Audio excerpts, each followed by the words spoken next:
Okey Abelon, macam mana rumah yang kita bagi ni puas hati tak? Memang puas hati, sangat berpuas hati. Dari segi pemasangan mozaik ke apa, Alhamdulillah. comel lah. So dari segi finishing kita macam mana? Dari segi finishing kita, tengok ni, dia punya kekemasan dia tu, cat warna gapo, dalam bilik air, dalam bilik tidur tu, memang finishing terbaik. Macam lah. Comel, puas hati. Assalamualaikum. So hari ni saya daripada tim Asofia melawat tapak di site Batu Hitam Tanah Merah. Di belakang saya ni adalah model 1200 jenis split level, ada 3 bilik tidur, 2 bilik air. Jadi sekejap lagi kita akan review untuk bahagian keliling luar dia dan juga bahagian dalam rumah dia. Jadi kena stay tune. Weh lah ho, kau ni molek warna rumah ni. Cita rasa ni sudah betul ni. Ai, kalau tanya oleh orang elok dalam ada kedak. Assalamualaikum, Beb. Buka itu, Beb. Assalamualaikum, Beb. Waalaikumsalam. Beb, buka itu, Beb. Oh, Beb. Kau ni molek rumah, Beb, luar ni.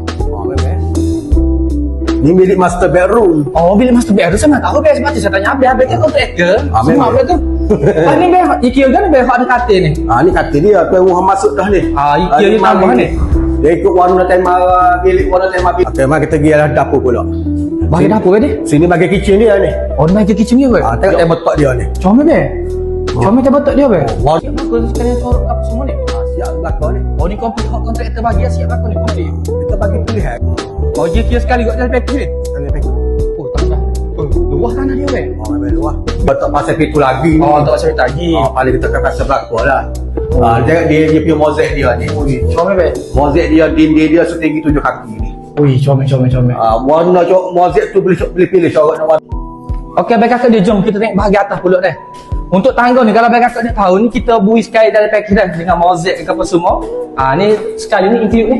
Selain kapur ke apa, meh. Ni untuk bahagian atas dia, jom. Ikut. Comel lah pemandangan parti ke atas ni. Tinggi pun tinggi rumah ni. Okey, baik kakak dia, ni ruangnya untuk di atas deh. Kat sini kita ada 2 bilik.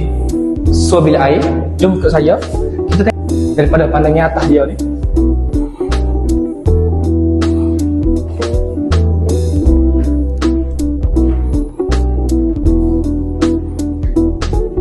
Bilik nombor 3 dia pula. Jom ikut saya berkakak dia. Tengok ruangan bilik nombor 3 kita memang sangat luas, comel. Kita berkakak dia ni tanah nombor 2 untuk rumah ni. Jom masuk tengok dalam ni. Tanah pun memang comel, luas, disediakan sedia dengan mozaik apa semua.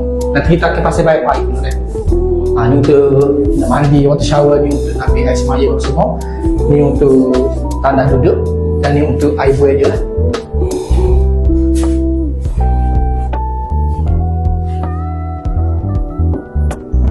Memang saya puas hati. Jadi abang kakak dia pun puas hati juga, guys. So yang mana berminat nak bina rumah atau tanah sendiri, boleh ambil nombor bawah ni, boleh WhatsApp kita.